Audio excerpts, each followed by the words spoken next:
Celebración del último debate de la legislatura sobre el estado de la comunidad. Momento para que la presidenta Chivite haga balance no solamente de este último curso parlamentario, sino del cómputo de los 4 años de la legislatura y además a tan solo unos meses de que la Cámara Foral se disuelva para la celebración de las próximas elecciones. La presidenta del Gobierno saca pecho de la situación económica y social de la comunidad foral.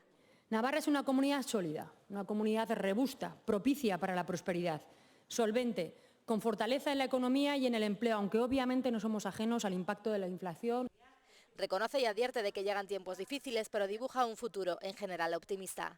Los predicadores del apocalipsis pueden seguir envueltos en su mantra que la realidad ya se encarga de desmentirles. E insisto, claro que hay que mejorar muchas cosas.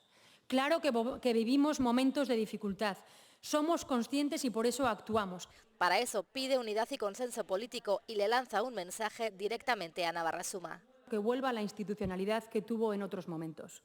Durante más de hora y media, la jefa del Ejecutivo ha hecho un balance minucioso de las medidas tomadas a lo largo de la legislatura, pero con pocos anuncios para el futuro.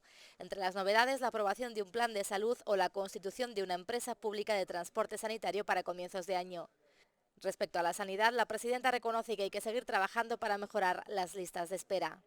Y efectivamente nos queda mucho camino por recorrer, aunque por segundo mes consecutivo, desde el verano, los indicadores de primeras consultas de octubre han retomado la tendencia a la baja que ya se dio en esta primera parte del año. Chivite ha vuelto a hacer hincapié en infraestructuras clave como el Canal de Navarra y destaca que las obras de la segunda fase crearán 3.500 puestos de trabajo.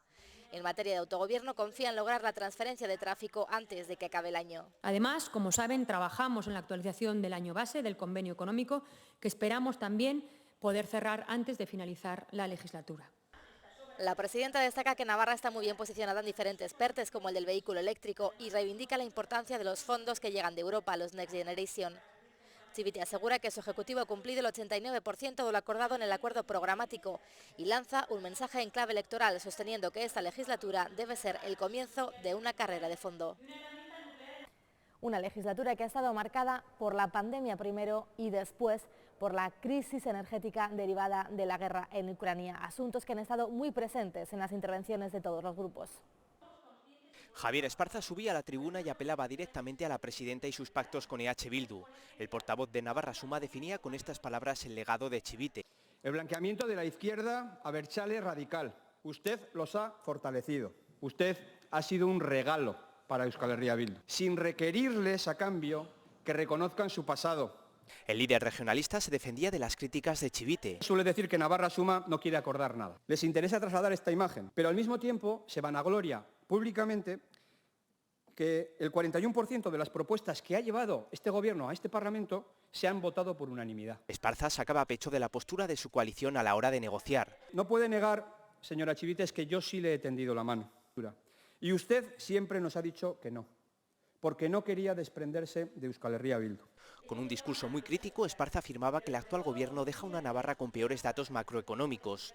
Y en Navarra, cada día hay más gente dependiendo de una ayuda pública para poder sobrevivir. Enumeraba a diferentes colectivos que dice se sienten enfadados y ponía el foco en el deterioro de los servicios públicos. Con el mayor presupuesto de la historia. Hoy Navarra ha alcanzado con usted, señora Chivite, las mayores listas de espera nunca conocidas. Javier Esparza hacía su propia lectura para los próximos comicios. Su gobierno y usted están de salida.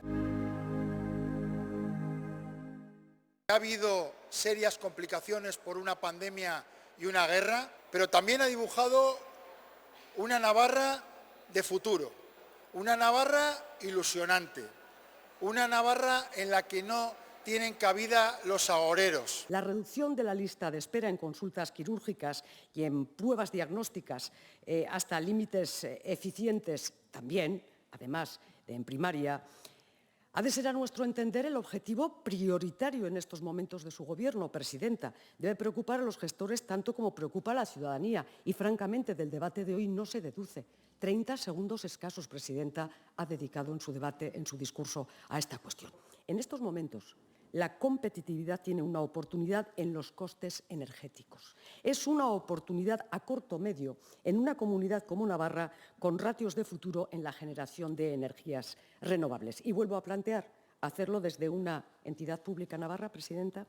Y en vísperas del último debate fiscal de esta legislatura, tenemos que constatar que el Gobierno de Navarra, en nuestra opinión, no ha estado a la altura de las circunstancias. Pues ha faltado ambición, señora Chivite y señora Saiz, y lo saben. Estamos muy lejos de equiparar las rentas del capital y los beneficios empresariales a esas rentas del trabajo. Y la realidad es que el impuesto de sociedades, año tras año, va perdiendo peso. Tiene de partida unas buenas condiciones, estamos hablando de condiciones económicas, de condiciones sociales y de empleo, pero lo cierto es que el tamaño de los retos que tenemos que asumir es lo que va a marcar los siguientes años. Excesivamente complaciente, ha sobrevolado, además muy por encima, sobre la situación tan tremenda que está atravesando en particular nuestra comunidad.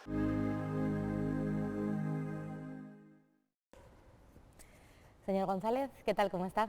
Muy bien, pues bien, acabando la legislatura, una legislatura un poco extraña, pero bueno, apasionante.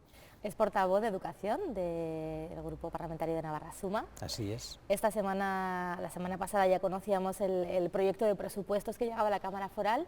¿Qué valoración hace del presupuesto destinado a educación?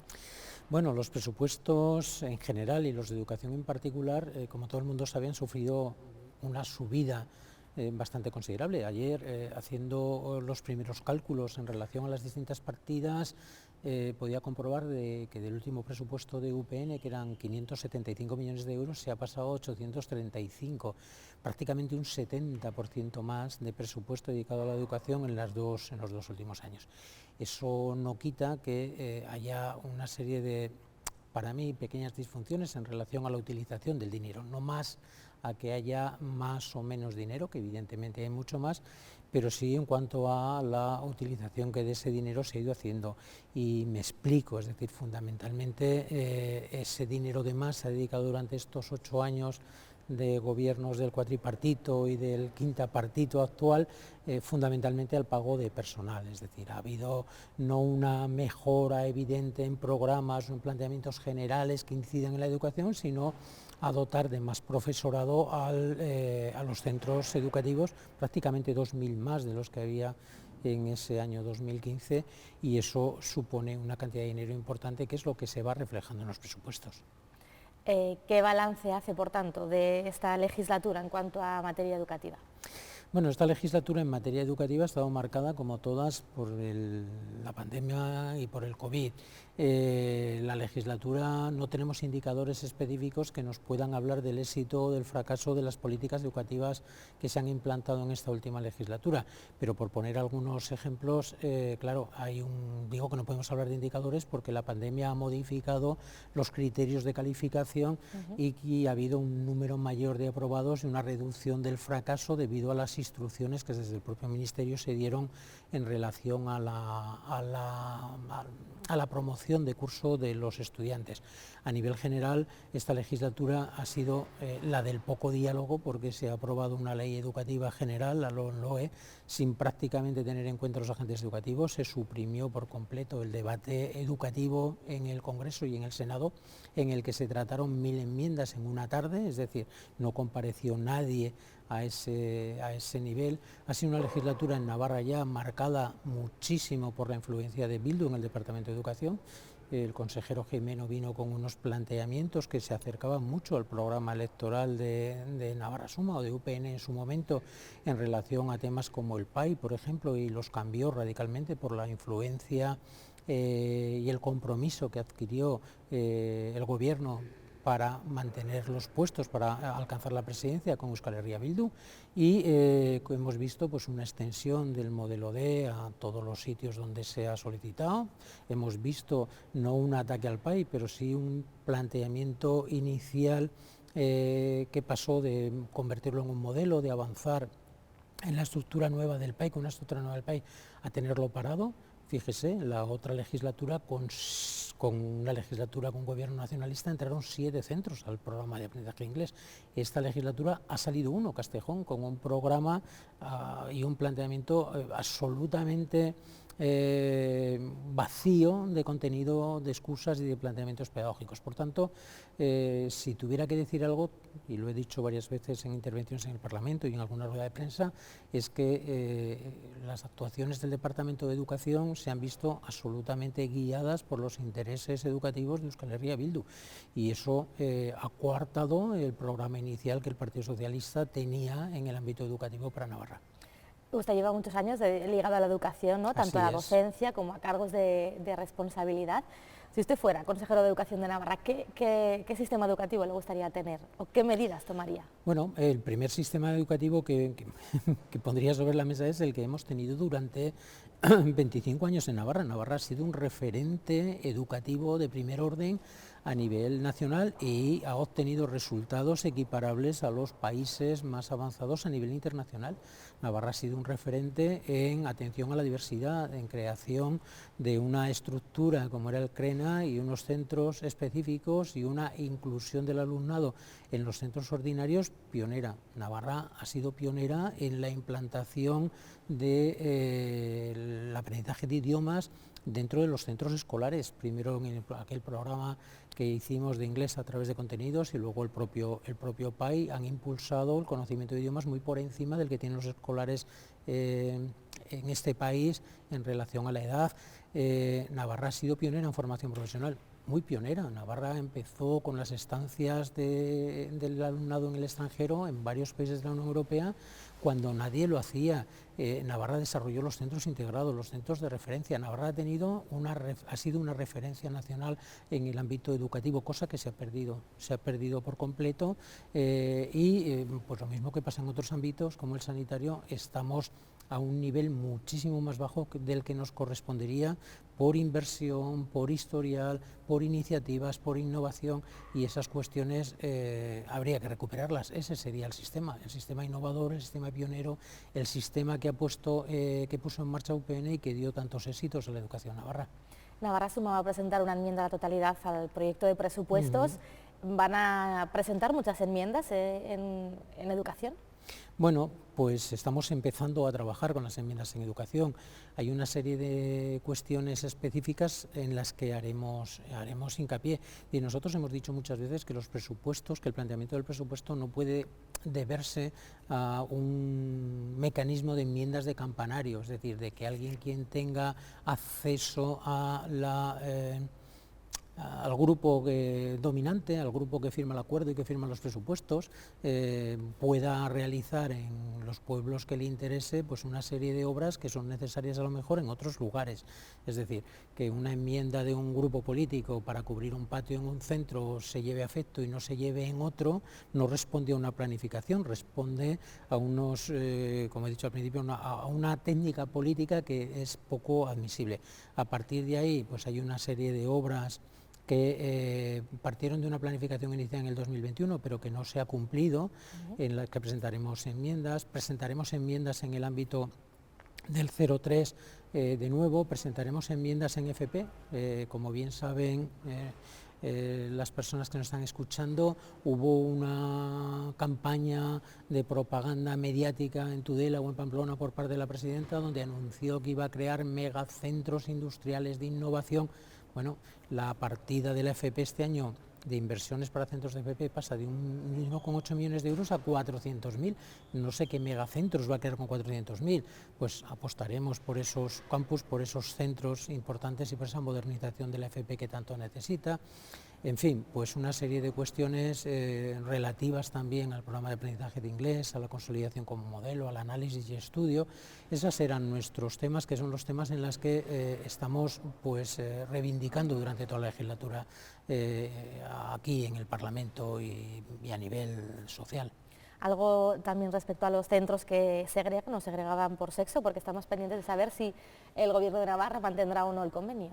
Bueno, la realidad, como hemos dicho muchas veces, es que existe una ley educativa, que es la LOMLOE, con toda la carga sectaria que se le puede atribuir, que especifica claramente en una disposición adicional, la 25ª, que los centros que diferencian entre chicos y chicas no pueden ser concertados. Se produjo el año pasado, con la renovación de los conciertos en primaria, una situación en la que apostamos por continuar con arreglo a una ley foral que existía y que está vigente, la ley 12 del 2012, que especificaba que aquellos alumnos que hubieran empezado con un régimen de conciertos deberían seguir hasta el final de su etapa, siempre que la etapa fuera obligatoria, y aquí hay una situación un poco diferente, porque el bachillerato no es una etapa obligatoria, y entonces en este momento Inspección Educativa, el Departamento de Educación, parece que ha evidenciado que se sigue manteniendo con concierto la separación entre niños y niñas. Yo creo que es una cuestión que, como dijimos en su momento, está en un estado de información y alegación por parte de los centros a las razones por las que siguen manteniendo esa estructura pedagógica, y en función de eso el departamento tendrá que tomar una decisión u otra, y cuando la tome, una vez escuchados los centros, nosotros también nos pronunciaremos. Pero ¿no cree que hoy día no sé cómo definirlo, quizás algo anacrónico, ¿no? Que niños y niñas estudien en aulas diferentes? Pues mire, yo lo he dicho muchas veces aquí en el Parlamento, es decir, hoy en día los países más avanzados del mundo están apostando por la educación diferenciada, desde Estados Unidos, Alemania, Inglaterra, mucho más, Japón, Francia, Australia, Canadá. Canadá es un baluarte de la educación diferenciada, no solo en la escuela privada, sino también en la escuela pública. Incluso yo he puesto varias veces el ejemplo del método Haji, que es islandés, es decir, son centros en que los niños y las niñas desde los 0 años, son escuelas infantiles y escuelas primarias, hay prácticamente 100 centros, están separados, y están separados por razones feministas, es decir, es un planteamiento de feminismo en el que la capacidad para desarrollarse de una manera adecuada, ya sea las competencias que uno se supone o supone la sociedad que debe de tener como niño o como niña, están marcadas también en la escuela. Si los niños y las niñas están separadas, están teniendo libertad para ser capaces de desarrollar otro tipo de habilidades y competencias. Y quiero recordar que Islandia es el país que encabeza el ranking de feminismo en las valoraciones que tiene la propia UNESCO. Por tanto, yo lo situaría, y lo hemos dicho muchas veces, esa decisión en un método pedagógico más, que debe estar en libertad para que las familias lo elijan o no lo elijan. No tener niños separados y niñas separadas significa que no se coeduque. En este país se confunde, y en este caso, en este debate, se confunde mucho coeducación con escuela mixta o escuela diferenciada. Una escuela mixta puede no coeducar, y una escuela diferenciada también puede coeducar, es decir, no es una condición sine qua non que los niños y las niñas vayan juntas para que se les trate de la misma manera y se potencie el desarrollo máximo de sus habilidades, sus capacidades, sus intereses, sus motivaciones. Por tanto, yo creo que es un tema profundo que está en la agenda política y de política educativa de todo el mundo hoy en día, con un planteamiento radicalmente diferente al que se tiene o el que se trasluce de la nueva ley educativa.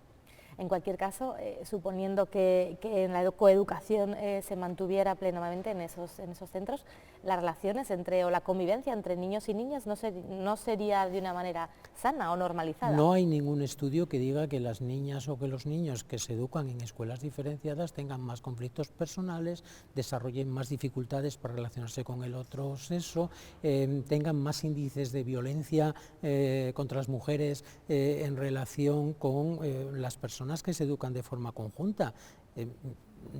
Eso es un planteamiento que, bueno, nace de una visión de la educación perfectamente aceptable, pero no de unos datos empíricos que los confirmen, por supuesto que no. Es decir, las generaciones anteriores a nosotros, las de nuestros padres, se educaron de forma diferenciada, y yo no he visto que tuviesen más índices de fracaso, más cuestiones relativas a enfermedades mentales, más dificultades en las relaciones intersexos. No tiene por qué, es decir, se puede dar, y de hecho se dan los mismos casos o las mismas circunstancias, o por lo menos no está demostrado, uno vaya a un colegio diferenciado o vaya a un colegio mixto. Además de parlamentario, es concejal en el Ayuntamiento de Tudela. ¿Qué tal está siendo el compaginar los dos cargos? Pues difícil, pero bueno, sobre todo por la dificultad que conlleva que Tudela de Pamplona está a 100 kilómetros. Si Tudela estuviese en Noain, pues sería un poco más fácil, pero está en Tudela, ¿no? Y son 100 kilómetros.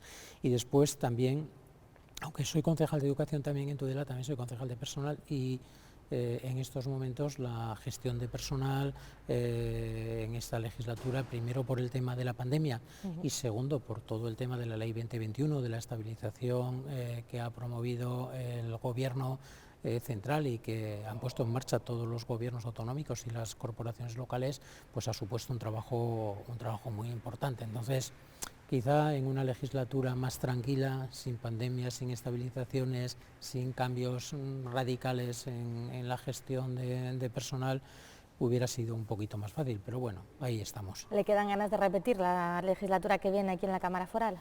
Pues no lo sé. En estos momentos que se acaban las legislaturas es una situación que uno se tiene que plantear conforme vaya acabando su mandato. ¿Tendrá algo que ver la forma en la que se presente UPN a las próximas elecciones o eso no le preocupa? Bueno, la realidad es que yo soy una persona de UPN desde hace muchísimos años y por lo tanto las decisiones que se tomen en UPN, que es un partido absolutamente democrático en que cada persona es un voto y que se plantean dentro de un ámbito de elección mucho mayor que en otros partidos en los que funciona quizá más una estructura demasiado jerarquizada y sin participación de los afiliados, será las que habrá que aceptar en ese esquema de participación amplia en la que digo. No me preocupa mucho, yo creo que se tomará la decisión en función de las circunstancias que se generen en este momento y bueno, pues tanto por la izquierda como por la derecha a nivel navarro, a nivel nacional, hay una serie de circunstancias que están ajustando las opciones políticas que van a elegir los ciudadanos. Y en función de esas circunstancias, pues bueno, pues habrá que operar, pero no es una preocupación muy grande ahora para mí. ¿Ve a Javier Esparza como el próximo presidente del Gobierno de Navarra? Pues probablemente sí. Javier Esparza es una persona que en un determinado momento no es como muy partidario de echar campanas al vuelo, es una persona pues muy sensata, que valora mucho las cosas que dice y que las sopesa en relación a distintas circunstancias y evidentemente las circunstancias que se pueden generar a partir de las elecciones forales y municipales del año 2023 pueden dibujar un escenario que no es el mismo que el que se ha tenido en los últimos años en los que UPN o Navarra Suma, a pesar de ganar las elecciones, no ha podido formar gobierno. Como el escenario puede ser otro, las opciones pueden ser totalmente diferentes y por supuesto que sí, es muy probable que Javier Esparza pueda ser el futuro presidente del Gobierno de Navarra y yo creo que Navarra ya se merece un presidente como Javier Esparza. Para terminar, unas preguntas de formato más breve y algo más personales. No sé si le gusta cocinar, si tiene alguna receta estrella. Mucho. Me gusta cocinar mucho y cocino mucho por distintas circunstancias vitales y bueno, yo tengo todas las recetas estrellas, puedo cocinar cualquier cosa. ¿Un viaje pendiente? Pues tenemos un viaje pendiente a Lisboa con mi esposa hace tiempo y no encontramos el hueco. Es más, este verano hemos tenido que suspender muchos viajes porque en el gimnasio me rompí la clavícula y he estado todo el verano convaleciente. ¿Se considera feminista? Sí, claro que sí, por supuesto. No sé si es de tatuajes o le gustaría hacerse algún tatuaje. Si alguna vez se hace alguno, ¿qué pondría o qué sería? Pues no tengo ningún tatuaje, no lo sé. Quizá alguna cuestión específica más por adorno que por reivindicación, es decir, algo que quedase bonito en alguna parte, pero no tengo nada que reivindicar a través del tatuaje. ¿Y algún hábito que haya involucrado en su día a día, algún hábito ecológico para intentar aportar algo bueno al planeta? Bueno, yo soy hijo de un agricultor y hortelano de Murchante, y el vivir en el campo, el trabajar en el campo, te da una visión de siempre de ese cuidado del medio ambiente, es decir, que incorporas una manera de ser y de actuar con el entorno absolutamente sostenible desde niño, cuando entonces no existía esa sostenibilidad, ¿no? Señor González, gracias por estos minutos. A ustedes, un placer.